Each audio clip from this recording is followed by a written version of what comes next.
The champagne glass didn't just break. It shattered, silencing the entire ballroom of the precipitous Waldorf Astoria. Mark Vance stood over his wife, his face twisted in a sneer that didn't belong in high society. "Look at you." He spat his voice, echoing off the marble walls loud enough for the CEOs of Fortune 500 companies to hear. "You're a stain on this night, a stain on my life. Pack your trash and get out before you embarrass me further." He thought he was clearing the way for his billion-dollar merger. He thought he was finally discarding the dead weight. He didn't know that the trembling woman in the thrift store dress was the only reason he was standing in that room, and he certainly didn't know who was about to walk through those double doors to pick her up. The invitation read, "The Vance Annual Gala. A night of prosperity." For Jessica Vance, however, the heavy cream cardstock felt more like a summons to an execution. She stood before the floor-to-ceiling mirror in the master bedroom of their Manhattan penthouse, a sprawling, glass-walled fortress overlooking Central Park. The dress she wore was a simple, dusty blue silk gown. It was vintage something she had found in a small boutique in the West Village years ago. It lacked the sequins, the feathers, and the aggressive branding of the gowns Mark preferred her to wear, but it was the only thing that felt like her. "Are you actually wearing that?" The voice cut through the air like a serrated knife. Jessica didn't flinch. She was used to the tone. She watched in the reflection as Mark Vance adjusted his cufflinks. He was handsome in that sharp, predatory way that Wall Street adored. At 32, Mark was the youngest vice president at Sterling Holloway Financial, a firm known for eating smaller banks for breakfast. "It's elegant, Mark," Jessica said, softly, turning to face him. "And it's the color your mother liked." "My mother is in a nursing home in Florida, Jessica. She's not the one I need to impress tonight." Mark snapped, walking past her to grab his Patek Philippe watch from the dresser. He didn't even look at her. "Tonight is about the merger with the Kensington Group. Arthur Kensington is bringing his daughter Jessica. You remember Jessica?" Jessica felt a cold knot tighten in her stomach. "I remember her. Jessica Kensington, the woman Mark should have married according to every tabloid and office rumor. She was loud, glistening with diamonds, and the heiress to a shipping empire that could triple Mark's net worth overnight." "Good," Mark said, finally checking his appearance in the mirror, smoothing back his hair. "Jessica is dynamic. She's modern. She knows how to hold a room. Just try not to stand next to her too much. The contrast is jarring." He turned to leave, but paused at the door, his hand on the brass handle. "And Jessica, don't speak about your background. If anyone asks, just smile and sip your drink. No one wants to hear about that small-town library you used to work at. We're selling success tonight, not charity." The door clicked shut. Jessica stood alone in the silence of the multi-million-dollar apartment. Mark had no idea. In the 3 years they had been married, he had never dug deep enough to know the truth. He knew she was an orphan. He knew she lived modestly before they met. He assumed she was a nobody he had saved from a life of mediocrity. She looked down at her hands. They were trembling slightly. She reached for her phone, a slightly older model that Mark constantly ridiculed. There was one unread message from a contact listed simply as SS. "Are you sure you want to go through with this tonight?" L. "I can stop it. I can stop him." Jessica typed back quickly. "Let him show them who he really is first. I need to know." She grabbed her clutch and walked out. The elevator ride down to the lobby felt like a descent into a lion's den. But Jessica straightened her spine. Mark wanted a trophy fine. Tonight he would get a show. But the ending wouldn't be the one he had written. The ballroom of the Pierre Hotel was a sea of black tuxedos and designer gowns. The air smelled of expensive perfume, Chanel No. 5 Baccarat Rouge, and the metallic tang of ambition. Waiters moved like ghosts through the crowd, carrying trays of caviar and vintage Dom Perignon. Mark was in his element. He moved through the crowd with a shark-like grace, shaking hands, clapping shoulders, his laugh practiced and booming. Jessica trailed a few steps behind him, a ghost in blue silk. Every time Mark introduced her, it was with a rushed, dismissive wave. "This is Jessica, and this gentleman is Arthur Kensington, the man of the hour." Arthur Kensington was a large man, with a face flushed from too much scotch. He looked at Jessica for a fraction of a second, dismissed her as irrelevant, and turned his back to continue talking to Mark. "Mark, my boy," Arthur boomed, "the numbers on the Q3 projection look solid, but I need to know you have the stability to handle the Asian markets. It's a ruthless territory." "Ruthless is my middle name, Arthur." Mark grinned, leaning in. "I've cut the dead weight from the sector. I run a tight ship. No distractions." "Speaking of distractions," a silky voice purred from behind them. The crowd parted, and Jessica Kensington stepped forward.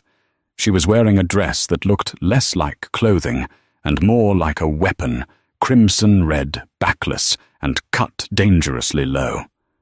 Diamonds dripped from her ears and throat. She looked like a flame in a room full of ashes. "Jessica." Mark's voice dropped an octave. A genuine smile, one Jessica hadn't seen in months, lit up his face. "You look devastating." "I try." Jessica smirked, her eyes sliding over Mark before landing on Jessica. Her gaze was pitying, almost amused. "Oh, hello, Jessica. Cute dress, very vintage. Is that polyester?" Jessica smiled politely, though her grip on her clutch tightened. "It's silk, actually. 1950s Dior." Jessica laughed, a tinkling, cruel sound. "Right. From a thrift shop, I assume. Mark told me how much you love bargains." Mark chuckled nervously, eager to side with the power in the room. "Jessica has simple tastes, Jessica. Not everyone is born with your eye for excellence." Jessica felt the heat rise in her cheeks. It wasn't the insult that stung. It was Mark's immediate betrayal. He was selling her out for a laugh, for a tiny scrap of approval from the Kensingtons. "Come on, Mark," Jessica said, looping her arm through his, completely ignoring Jessica's presence.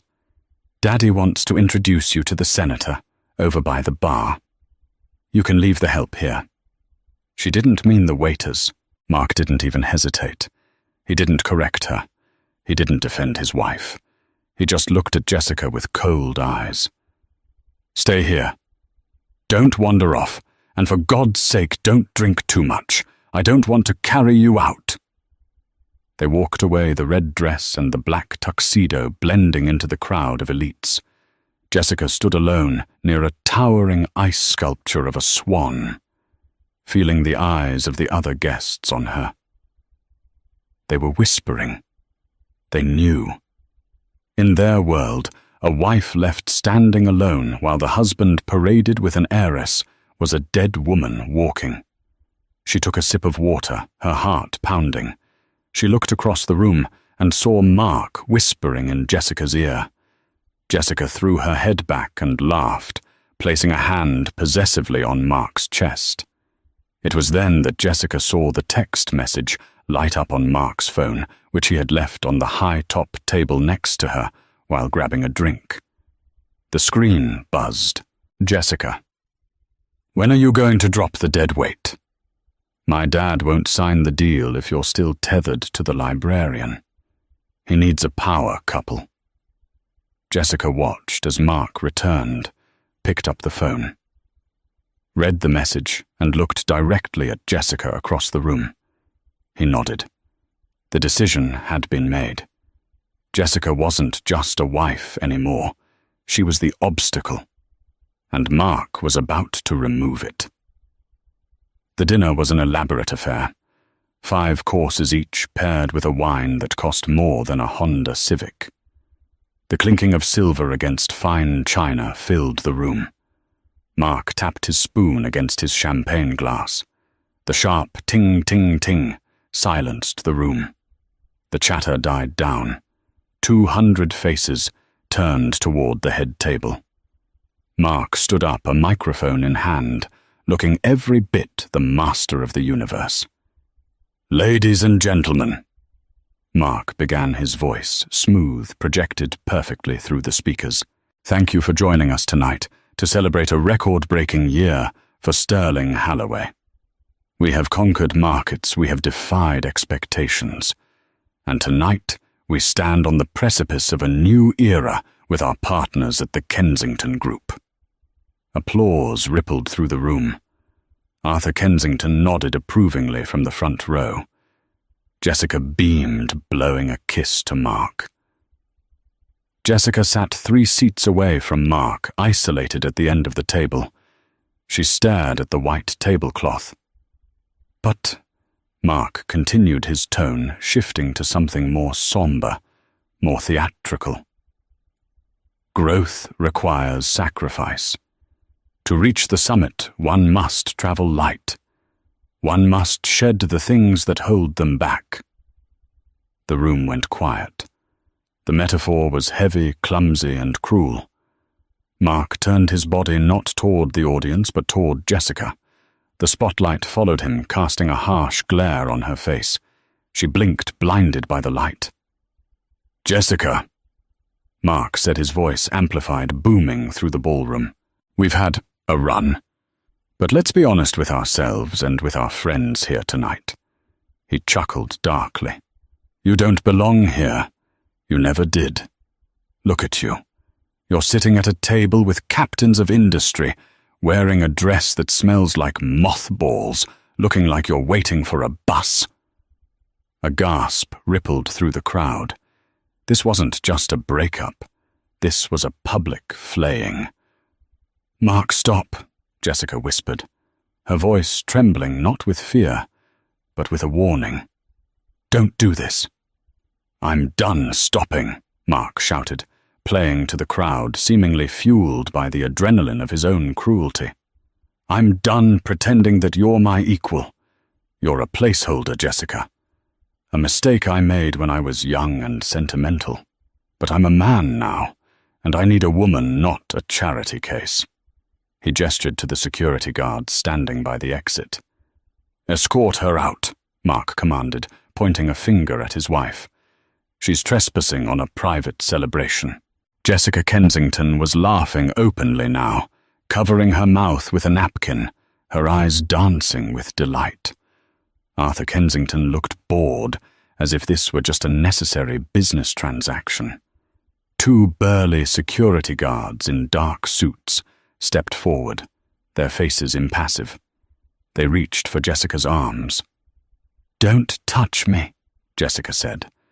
Her voice was quiet, but it had a steel core that made the nearest guard hesitate. "Get her out of here," Mark roared, slamming his hand on the table, rattling the silverware. "Now I want her gone before dessert is served." Jessica stood up slowly. She smoothed the skirt of her blue vintage dress. She didn't cry. She didn't beg. She looked Mark dead in the eyes, her expression unreadable. "You wanted to shed the dead weight, Mark," she said, her voice clear, even without a microphone. "You just did. But you have no idea what else you just threw away." "Go back to the gutter, Jessica," Mark sneered, raising his glass in a mock toast. "I'll send the divorce papers to whatever shelter you check into." The guests laughed, a nervous, sycophantic laughter, led by Jessica. They thought the show was over. They thought the peasant was being discarded and the king was ascending his throne. But then the ground shook. Literally. A low, thrumming vibration resonated through the floorboards of the Pierre Hotel. It was the sound of heavy machinery, of engines, powerful ones. Outside, the screech of tires cut through the ambient city noise. Then the heavy oak doors of the ballroom, which were manned by Mark's private security, were not just opened, they were thrown whatung. The music stopped. The laughter died in everyone's throats. 6 men walked in. They weren't hotel security. They weren't police. They were wearing bespoke tactical suits, earpieces, and the distinct lapel pins of the Grey Line Protection Agency, the highest-end private military security firm in the world, usually reserved for heads of state and royalty. And Mark frowned, stepping down from the podium. "Who the hell are you?" "This is a private event," the lead security officer. A man built like a tank ignored Mark entirely. He scanned the room, his eyes locking onto Jessica. He tapped his earpiece. "Target located. Secure. The Eagle has landed." "Get out!" Mark shouted, marching toward them. "I'll have you arrested." "Do you know who I am?" The lead officer simply extended an arm, stopping Mark in his tracks with the force of a concrete barrier. He didn't even look at Mark. He looked past him toward the open doors. "Mr. Vance," the officer said calmly, "we aren't here for you. You're not high enough clearance." A hush fell over the room so deep you could hear a pin drop. Through the doors walked a man. He was elderly, perhaps in his late 70s, leaning on a cane topped with a silver hawk. He wore a tuxedo that cost more than Mark's annual salary. His face was lined with age, but his eyes were sharp, terrifyingly blue and cold as ice. Arthur Kensington, the billionaire shipping magnate who had ignored Jessica all night, dropped his wine glass. It shattered on the floor, red wine staining the carpet. "My God," Arthur whispered, his face draining of color. "That's Silas Sterling." Mark froze. The name hit him like a physical blow. Silas Sterling, the founder of Sterling Industries, the man who practically owned the banking sector, the energy grid, and half of the real estate in New York. He was a myth, a recluse who hadn't been seen in public for a decade. Why was he here? Mark's mind raced. He must be here for the merger. He must have heard about my success. Mark straightened his tie, a desperate, greedy smile plastering onto his face. He pushed past the security guard, extending his hand. "Mr. Sterling." Mark beamed. "What an honor. I'm Mark Vance. I assume you're here to discuss the Kensington deal, I can assure you." Silas Sterling didn't stop walking. He didn't slow down. He walked right through Mark as if he were a ghost. His shoulder checking Mark so hard, the younger man stumbled back into a waiter. Silas walked straight to the back of the room. Straight to the woman standing alone in the blue dress. The entire room watched in paralyzed shock as the most powerful man in the Western Hemisphere stopped in front of the charity case wife. Silas's cold face melted. His eyes softened with a profound, aching sadness. He dropped his cane and opened his arms.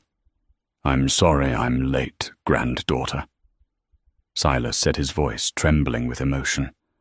"I told you he wasn't worth the dust on your shoes." Jessica let out a breath she had been holding for 3 years.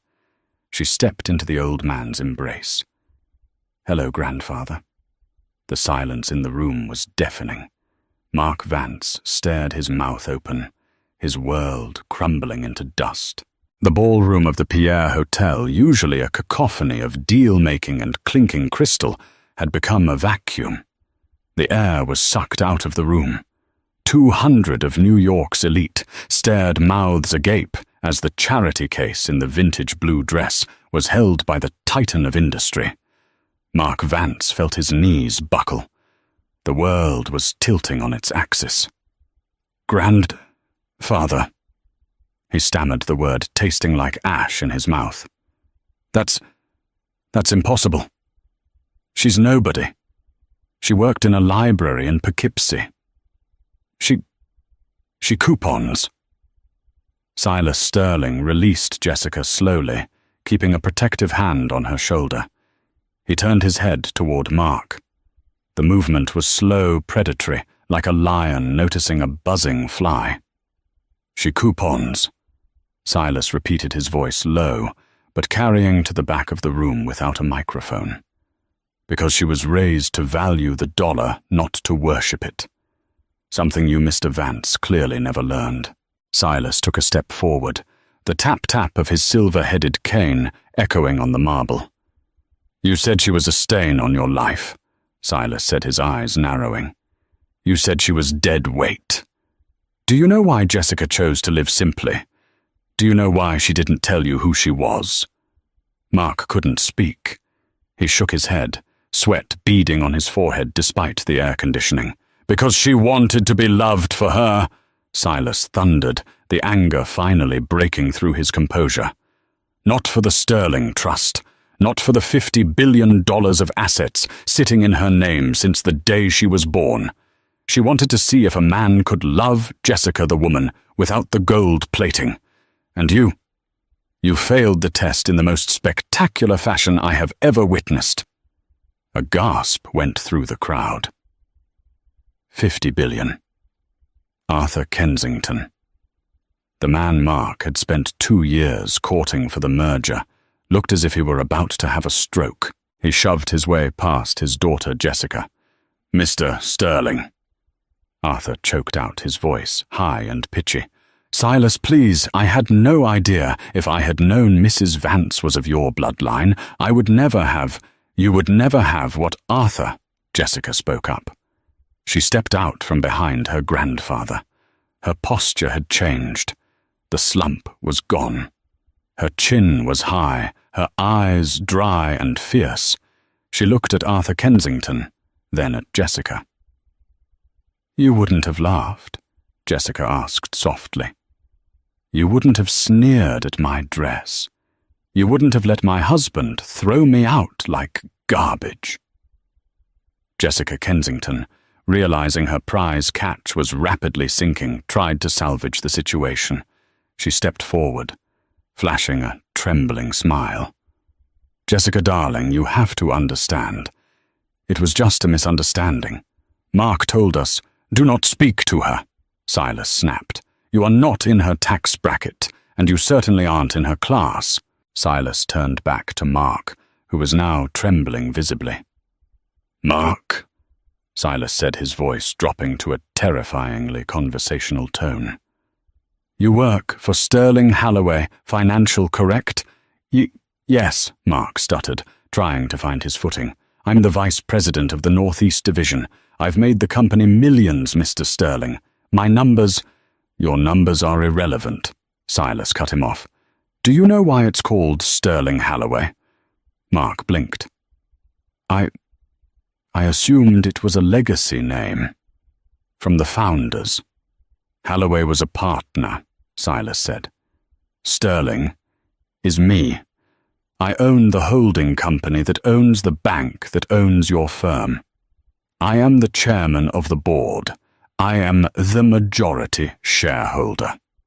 Silas leaned in close, so close Mark could smell the expensive tobacco on his breath. "You fired your wife from your life tonight, Mark. But I think you'll find that she is the one who signs your paychecks." Mark looked at Jessica. The realization hit him with the force of a freight train. The woman he had berated for buying generic brand cereal, the woman he had mocked for her old phone, the woman he was about to divorce for a richer model. She owned him.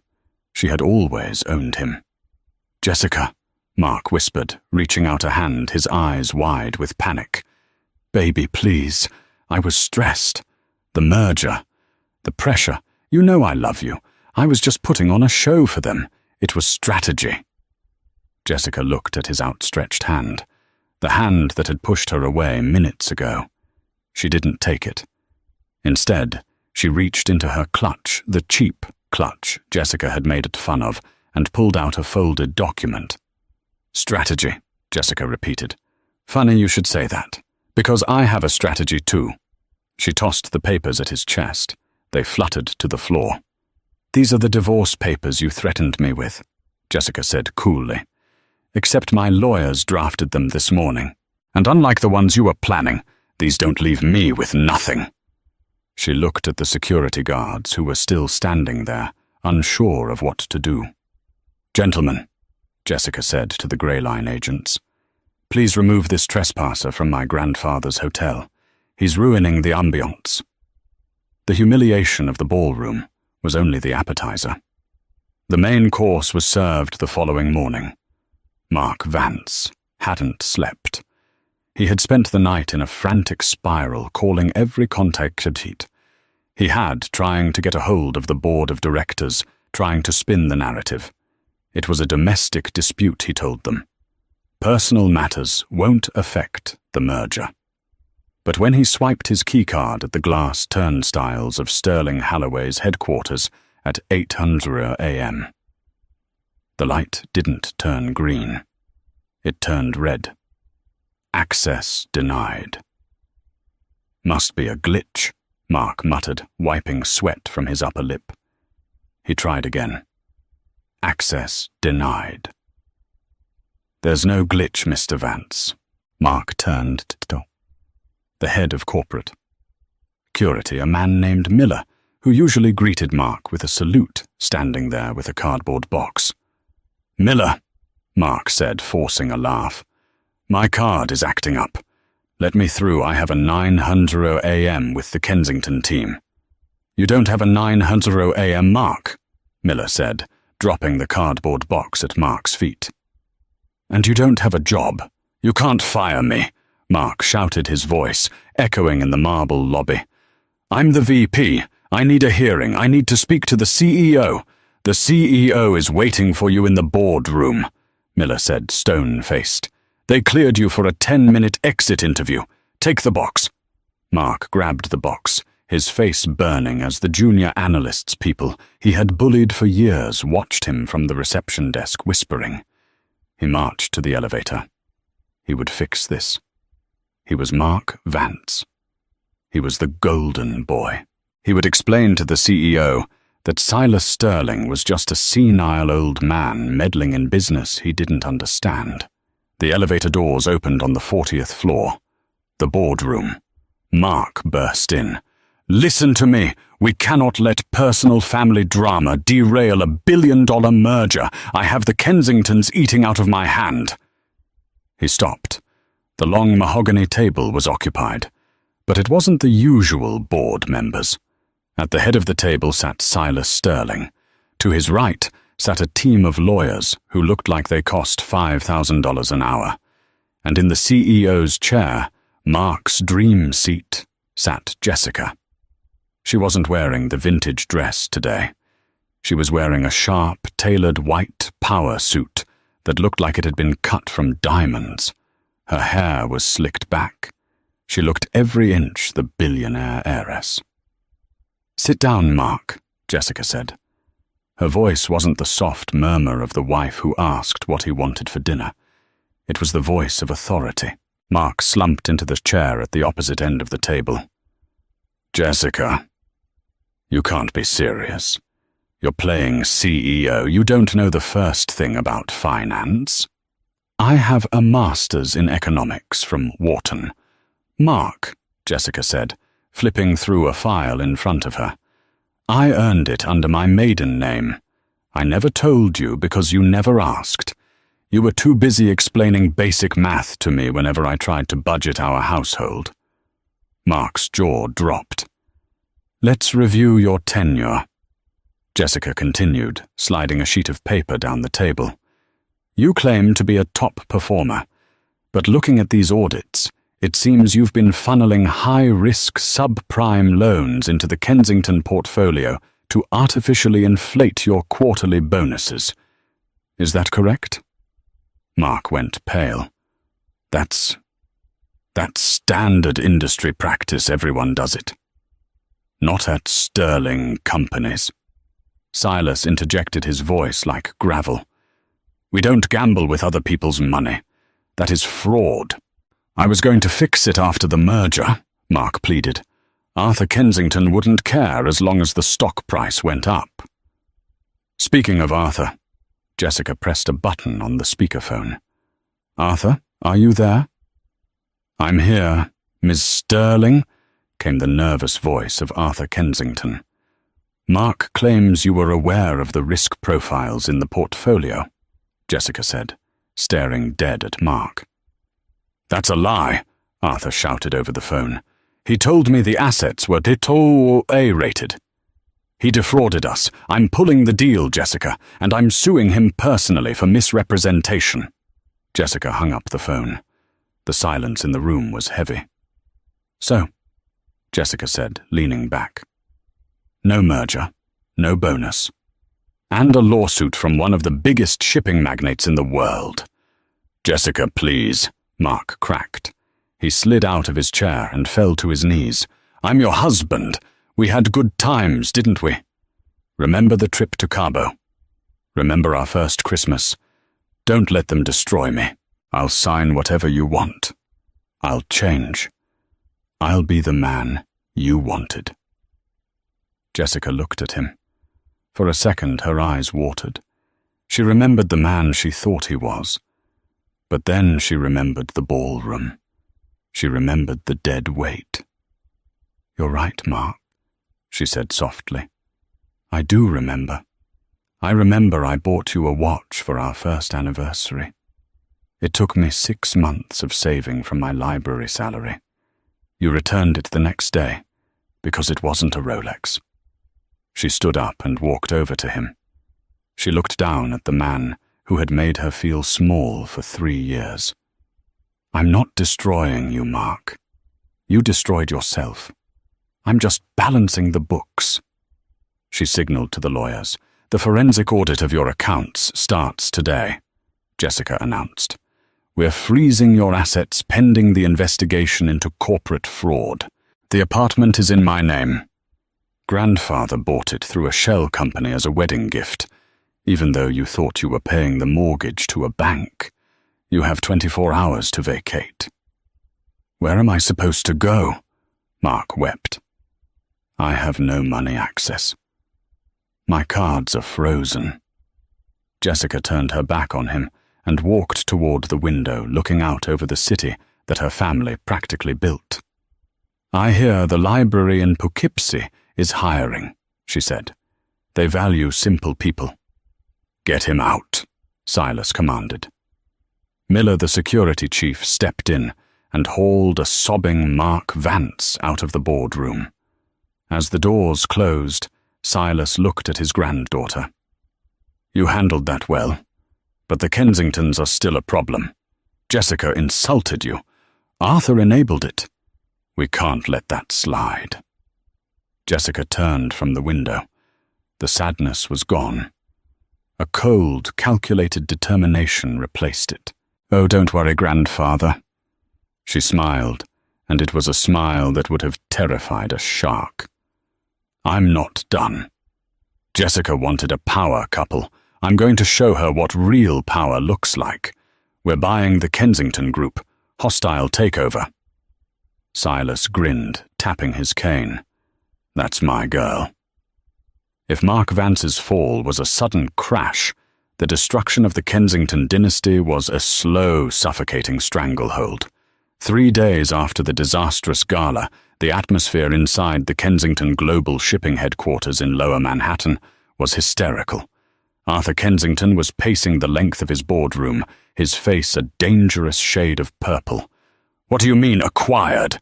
Arthur screamed at his CFO, a frantic man named David. "We are a family-owned company. We have controlling interest." "We did, sir." David stammered, wiping sweat from his glasses. "But remember the leveraged loans we took out to expand the fleet in the Pacific. The ones backed by the Class B shares. Yes, the expansions." Arthur waved his hand dismissively. "What about it? The bank that held those notes sold the debt this morning," David said, his voice dropping to a whisper. "They sold it to a private holding company called Blue Vengeance, LLC. And Blue Vengeance just called in the debt, in full, immediately." Arthur froze. "We don't have the liquidity to pay that. We're cash poor until the merger with Sterling Holloway goes through." "The merger is dead, Arthur," a cool voice said from the doorway. Arthur spun around. Jessica Kensington was sitting in the corner, scrolling through her phone, looking bored. "Daddy, my black card was declined at Bergdorf's this morning. Fix it. It's embarrassing." "Shut up, Jessica," Arthur roared, losing his temper with his daughter for the first time in her life. "We are losing everything." The double doors swung open. Jessica Vance, soon to be Jessica Sterling, walked in. She wasn't alone. She was flanked by Silas Sterling and a phalanx of lawyers carrying thick leather binders. "Good morning, Arthur. Jessica," Jessica said pleasantly, taking a seat at the end of the table without being invited. She placed her handbag on the table, a Hermes Birkin, not a thrift store clutch. "You," Arthur hissed, "you're behind this Blue Vengeance nonsense." "It's not nonsense, Arthur," Jessica said, opening a file. "It's business. You over-leveraged your company to maintain a lifestyle you couldn't afford. You were banking on Mark Vance to bail you out with Sterling Holloway money. But since I fired Mark and audited the books, that lifeline is cut." She slid a single piece of paper across the table. "I've bought your debt," Jessica stated calmly, "which means I effectively own your fleet, your warehouses, and this building. You are in default. I can foreclose on Kensington Global Shipping by noon today." Jessica finally looked up from her phone, the reality piercing her bubble of narcissism. "You can't do that. We're the Kensingtons. We're royalty in this city." "You're bankrupt," Jessica corrected her, "but because I'm a benevolent person, I'm offering a deal." Arthur looked at the paper. His hands shook. This is insulting. This is pennies on the dollar. You're buying the company for the price of scrap metal. It's more than you'll get in bankruptcy court." Silas Sterling interjected, leaning on his cane. "Take the deal, Arthur. Retire. Go play golf in Florida. It's over." Arthur slumped in his chair, defeated. He reached for his pen. He knew Silas was right. The wolves were at the door, and Jessica was the alpha. He signed the paper, effectively handing over a 100-year-old legacy to the woman his daughter had mocked for wearing vintage silk. "Good choice," Jessica said, tucking the contract away. "Now, one last order of business. Personnel." She turned her gaze to Jessica. "Jessica, what is your title here exactly?" Jessica asked. Jessica straightened up, trying to regain her composure. "I'm the Executive Vice President of Brand Image and Public Relations." "Right," Jessica nodded. "And your salary is $400,000 a year." $500? Jessica sniffed. "Well," Jessica stood up, smoothing her suit jacket. "As the new owner, I've decided to restructure the branding department. We need to cut the—" What was the phrase? She tapped her chin, pretending to think. "Ah, yes, the dead weight." Jessica's eyes went wide. "You can't fire me. My name is on the building." "Not anymore. We're rebranding next week," Jessica said coldly. "You're fired, Jessica. And since you used corporate funds to pay for your lease, your car, and your wardrobe, security is waiting to escort you out. You have 10 minutes to collect your personal items. Leave the company laptop and phone." Daddy!" Jessica shrieked, turning to her father. Arthur Kensington couldn't even look at her. He was staring at the floor, broken. "Don't look at him," Jessica said, her voice dropping to a harsh whisper as she leaned close to Jessica's face. "He can't save you. No one can. Welcome to the real world, Jessica. I suggest you update your resume. I hear retail is hiring for the holidays."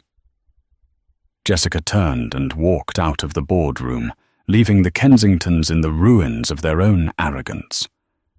As she walked down the hallway, she felt a lightness she hadn't felt in years. The revenge wasn't just about hurting them, it was about reclaiming the dignity they had tried to steal from her. She checked her phone. A text from Mark. "Jessica, please. I'm sleeping in my car. Just answer me." She deleted